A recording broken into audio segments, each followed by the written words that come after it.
Some civilizations build empires in which countless minds can flourish. Others may build a single mind instead, and then forget the stars exist. If advanced alien civilizations exist, maybe they're not quiet because they're hiding, but because their thoughts cannot reach across the vastness of space. When we consider possible solutions to the Fermi Paradox, why we don't see signs of extraterrestrial intelligence despite the age and size of the universe, we often imagine grand civilizations stretching across the stars, or even galaxies. But what if the pursuit of unity and intelligence leads not to expansion, but to silence? In this episode, we'll be exploring the Hivemind dilemma, a theory that suggests a civilization might link all its minds together into one vast collective consciousness, but be prevented from further expansion if such a mind has physical limits. Limits imposed by the speed of light, signal delay, and the sheer challenge of thinking as one across interstellar distances. Could it be that hive minds hit a hard ceiling on growth, where expanding beyond a planet erodes intelligence rather than enhances it, and seeing the stars with rivals becomes unthinkable? And if so, might that explain why the skies are so quiet? Let's dive into the paradox of collective minds and what happens when a civilization tries to think as one and ends up thinking no more. What is a hive mind?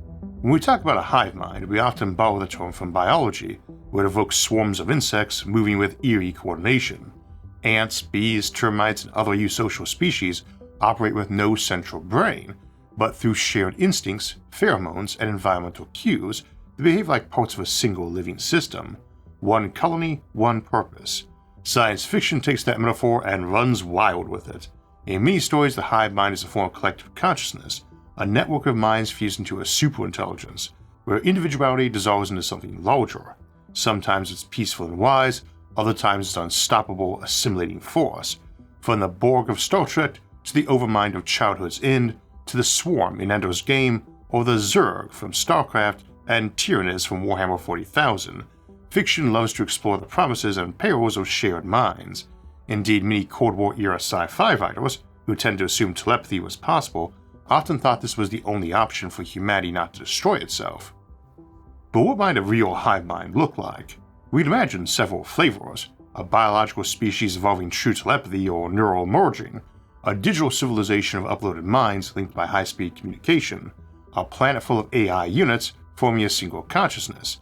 Even humanity, given enough bandwidth and brain-machine interfaces, might try to blur the boundary between me and we. And while I often poke fun at science fiction from various eras for treating telepathy as if it were a proven phenomena, even by authors otherwise known for their scientific accuracy, the truth is that while telepathy might be hard to evolve naturally, it would not be very difficult to build. Technological telepathy need not be much more complex than a phone implanted in your head. It all depends on how telepathic you want to be. The same goes for hive minds. They could range from loosely connected social networks, with an AI acting as the coordinator, to something far more integrated, where individuals are essentially neurons in a single vast mind. What all three variations share is a basic premise: many minds working together as one, pulling thoughts, memories, and decisions into a unified intelligence, ideally faster, wiser, and more coherent than a single being could be. But the moment you try to scale that intelligence beyond a single location, things start to get complicated. Why build a hive mind? There are many reasons a civilization might pursue a collective consciousness. For some, it could be a natural evolutionary step, especially for species that already function in tight social units. For others, it might be the answer to internal conflict, inequality, or the existential risk of a fractured, individualistic society with weapons of mass destruction and 3D printers anyone can make them on. If every mind is part of the same mind, perhaps you eliminate war, crime, and even misunderstanding. On a more optimistic note, a hive mind could offer unparalleled creativity, insights, and problem solving. No need for committees, conferences, or coordination issues, just one vast intellect thinking with the focus of a laser and the depth of a galaxy. In this model, a civilization doesn't just get smarter by adding more minds, it gets exponentially smarter as each new node strengthens the whole. But there's a price to be paid for that kind of mental unity, and one of the steepest is loss of personal privacy. In a truly integrated hive mind, where thoughts are shared and identities blur, the very concept of keeping something to yourself may cease to exist. Every doubt, desire, memory, or mistake could become instantly accessible to the collective. That might sound dystopian or liberating, depending on your perspective, but it raises a deeper question. Is privacy a luxury only individual minds can afford? In a hyperconnected world or a post-biological future, the notion of total personal privacy might become as outdated as expecting to walk through a modern city without being caught on a camera. We may be heading toward a post-privacy future. I hope not, and ironically, artificial intelligence might end up being our best defense, as we explored in our episode on whether privacy is going extinct.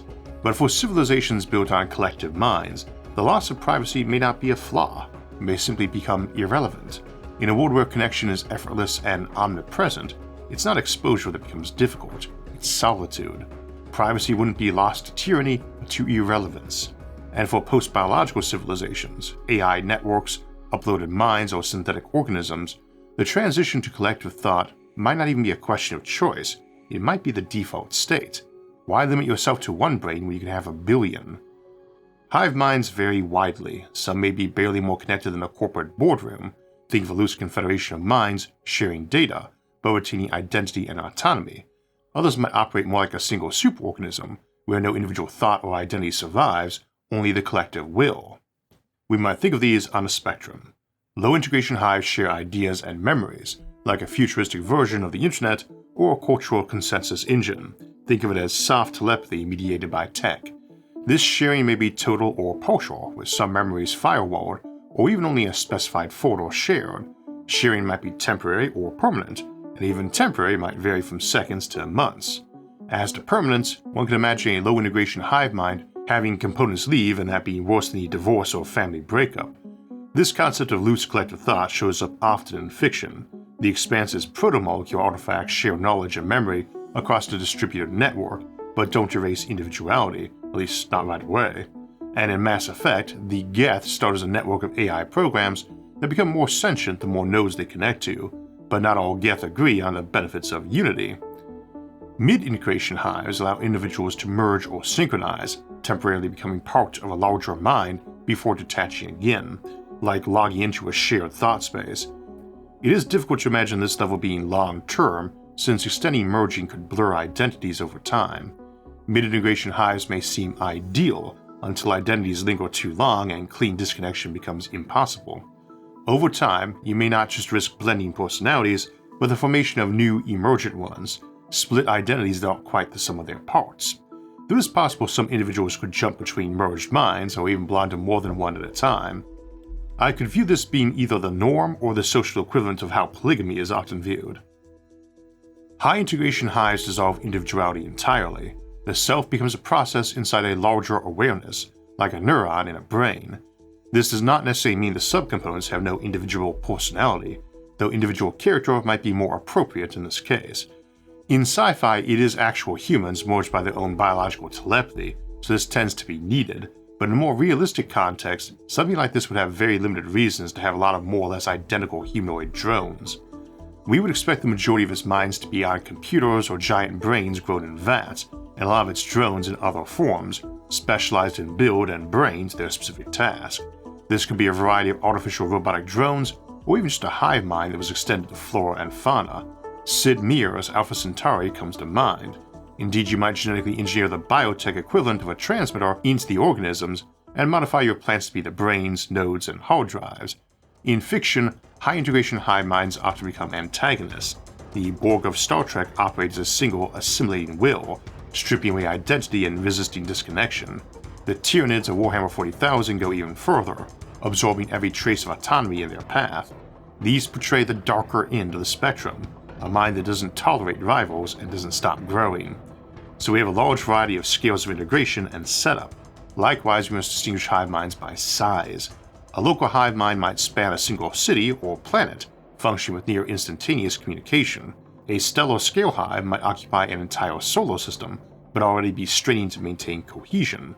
A galactic hive, well, that's where the real trouble begins and where the Fermi Paradox creeps in.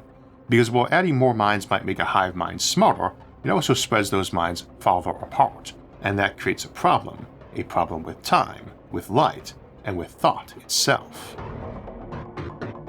The Hive Mind Dilemma, Cognitive Horizon Limits. In theory, a hive mind gets stronger as it grows, More minds means more processing power, more memory, and more insight, but in practice there's a ceiling, and that ceiling isn't made of glass, but of light. The speed of light is fast, but not exactly brain speed fast when you're thinking on a planetary scale, especially for a superbrain. Amusingly, since neural signals in our brains travel about 1,000,000 times slower than light, you could scale a human brain up to the size of Earth, replace every connection with light-speed ones, and keep the same number of neurons, billions of them, and would still operate at roughly the same speed as a normal brain. And that's just the baseline. You could pack far more neurons in that volume and make each one more powerful. For a hive mind, that implies each neuron might be a full-on brain computer in its own right. But Earth's diameter was only about 42 light milliseconds across. A signal to the moon takes roughly 1.3 seconds, just long enough to make every conversation feel like a bad Zoom call. Send that same signal to Mars, and depending on planetary alignment, you're waiting anywhere from 4 to 20 minutes. Not exactly ideal for a hive mind trying to think on its feet, assuming it has feet. You could try to work around that latency with layers of subminds handling local decisions, organized hierarchically, much like how large animals have redundant neural clusters in their limbs to prevent stumbling, essentially mini-brains that manage coordination independently. But, as we noted in our Megaminds episode, those subminds might always get along. The Martian and Venusian defense networks might bicker over resource allocations, while the defense subminds clash with those overseeing manufacturing or habitation. It wouldn't just be squabbling, it could escalate into the cognitive equivalents of backstabbing, sabotage, or outright rebellion. Such a system might be able to function across the solar system, compensating for the lag with distributed autonomy. But Alpha Centauri? That's over 4 years away at light speed. At that point, you're not a mind anymore. You're a galactic group chat with delusions of grandeur. A mind is not just a collection of information, it's a dynamic, constantly updating process. Even the most formidable fictional hive minds often falter at galactic scales. The Zerg overmind in StarCraft needs cerebrates to manage distant forces, effectively forming subminds that only barely stay aligned. And even Gaia, in Asimov's Foundation series, admits it needs consent and coordination to grow, hinting at just how fragile vast unity can be. Our human brains operate with neurons that signal each other in milliseconds, and even then, you can feel the difference between a reflex and a thought. A truly integrated hive mind would require a similar level of low latency interaction, or it stops functioning like a mind at all.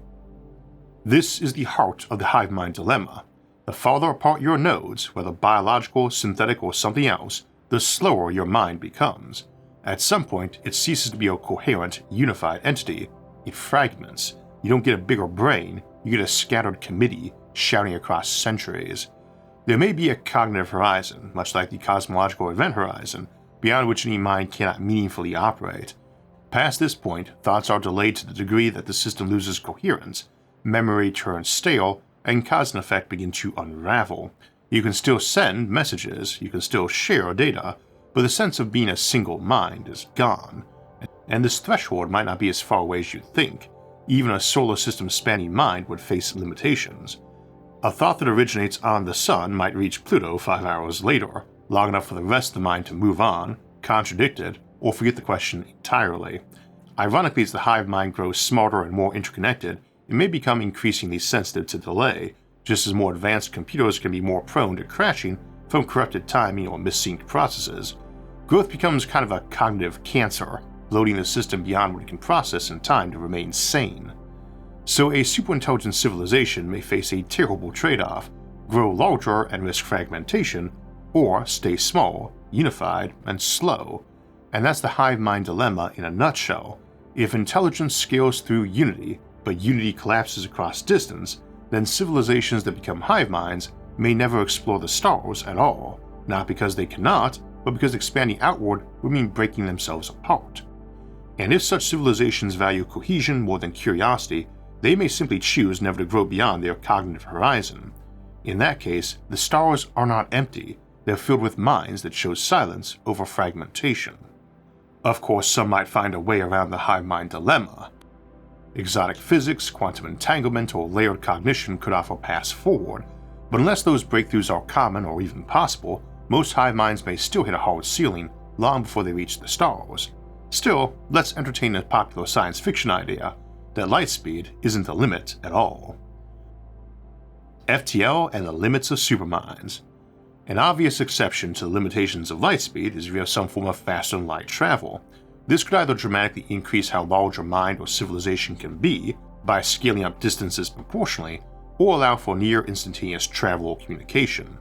The latter, of course, is especially unlikely. If true, it would imply that in the entire history of the universe, no other civilization has discovered and exploited such a method.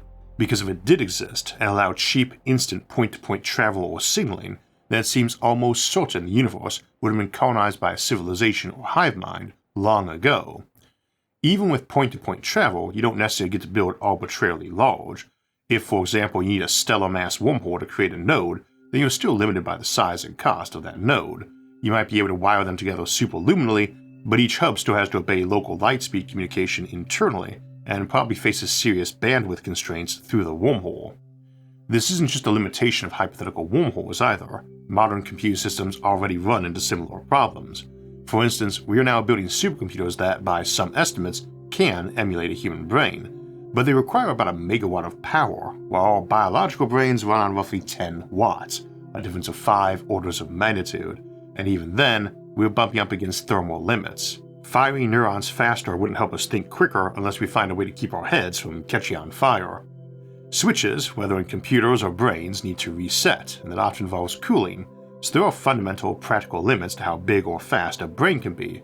We explored many of those in our Jupiter Brains and Megaminds episode, and likely there are many others we have yet to imagine. But bigger makes cooling easier while introducing signal lag, so you probably aim for a distance with signal lag time equal to your cooling time. And even if you had something like a warp drive that let you travel a signal 1,000 times faster than light, a trip to the nearest star would still take about a day.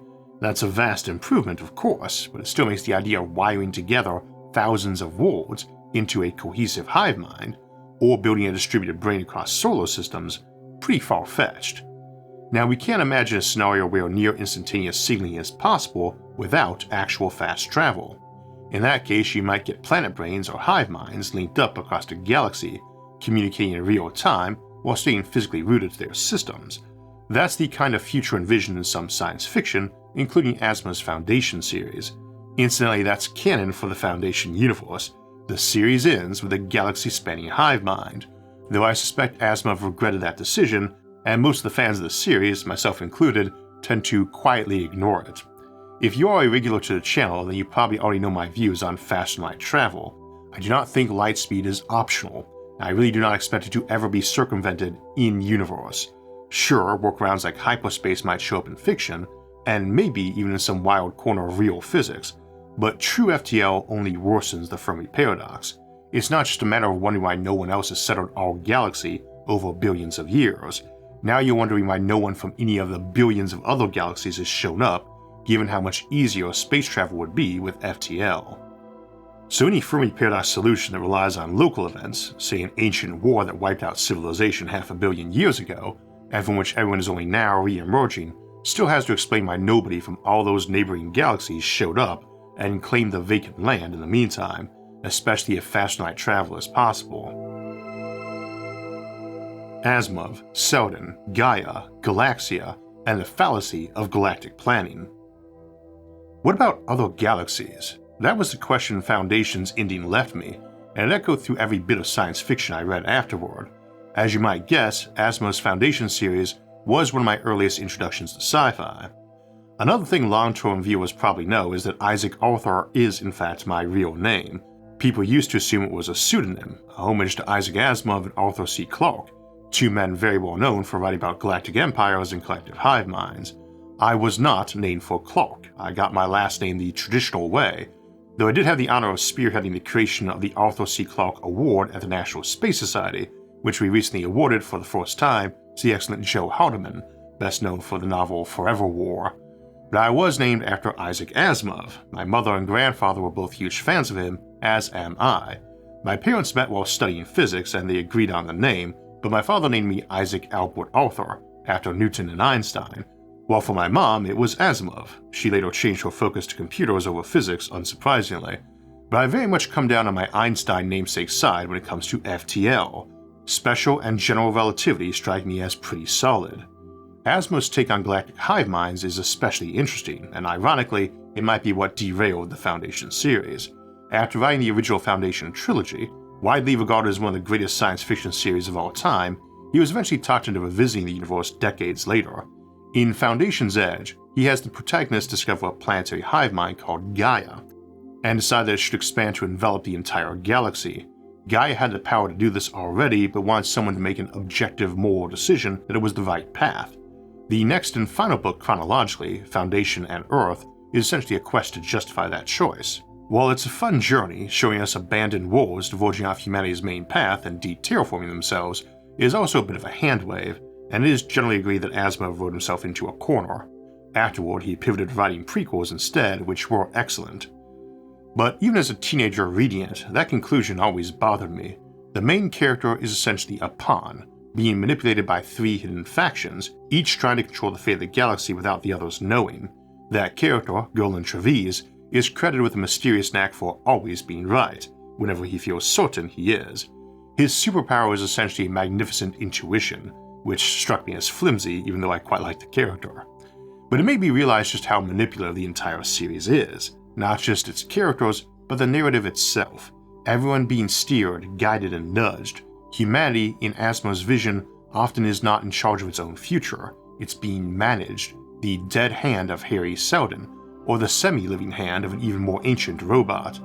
Their reasons for doing it make sense and their own characters are impeccable. Nonetheless, it left me feeling as though it was fundamentally pessimistic about the character of humanity, something at odds with my own view on us. We are no saints, and wisdom is never a virtue we have in surplus, but we have a good track record of working together and getting impossible tasks done too. But while that ending in the series never sat well with me, Asimov's reasoning always stuck in my head and became a center point in my own thinking about the Fermi Paradox. In Foundation's Edge, Seldon's psychohistory had 2 critical assumptions.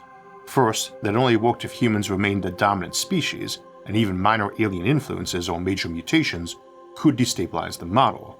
That part is entirely plausible, but it's the second assumption that really matters, that what happens in our galaxy is the only story worth telling, that this island of stars is the whole stage. It is not. The universe is filled with galaxies, often overlapping or connected by streams of stars and gas. Intergalactic space isn't truly empty, and stars drift between galaxies all the time. If a civilization anywhere develops FTL, even just once, then the question becomes not why our galaxy is quiet, but why the entire observable universe is. And that's the scale the Fermi Paradox really works on, and it's why I often push back against utopian visions of hive minds or perfectly managed futures. Because even if such a system could exist on one world, or even one galaxy, it still has to answer to the rest of the cosmos. And while this may be a bit of a tangent, it's part of the reasoning behind why I tend to dislike hive minds, and probably where that skepticism first started. Trying to think alien minds and group consciousnesses can be a bit of a tricky and mind-bending experience, and when I was getting ready to watch this episode, I rewatched a favorite film by David Lynch, who's something of a master of mind-bending and weird fever dream stories, and the old intro song from Twin Peaks is my favorites to relax and write with. I always like to watch reviews and analysis of favorite TV shows and movies to get other people's takes on it and find hidden layers, but he's a hard one, and that's actually how I first encountered fellow YouTuber Maggie Mae Fish's channel, as she does some amazing discussion of his work, and she's also a fellow creator over on Nebula, our streaming service, where we recently started making some higher-end Nebula original productions, and she just released the first episodes of her new show there, Amy's Dead-End Dreamhouse. It's part sitcom, part absurdist fever dream, and still somehow incredibly relatable, blending razor-sharp humor, surreal sketch comedy, and a healthy dose of millennial angst to tackle everything from job hunting to depression to whether your fridge is judging your life choices, which I've long suspected mine might be. Amy's Dead-End Dreamhouse is just one of many new top-notch Nebula originals you can see by joining Nebula today. And you can also gain access to every regular episode of SFIA early and ad-free, but also dozens of Nebula exclusive episodes, where I post a new full-length exclusive episode every month, and have for some years now, along with more bonus content and extended editions from myself and many other awesome creators. Join today for just $36 a year or $3 a month. That's 40% off. Head to go.nebula.tv/IsaacArthur to start watching today. Galactic Civilizations and Fragmented Minds. Let's imagine a civilization that tries to defy the hive mind dilemma. pushing beyond a single world, wiring together moons and planets, building an intellect that spans solar systems.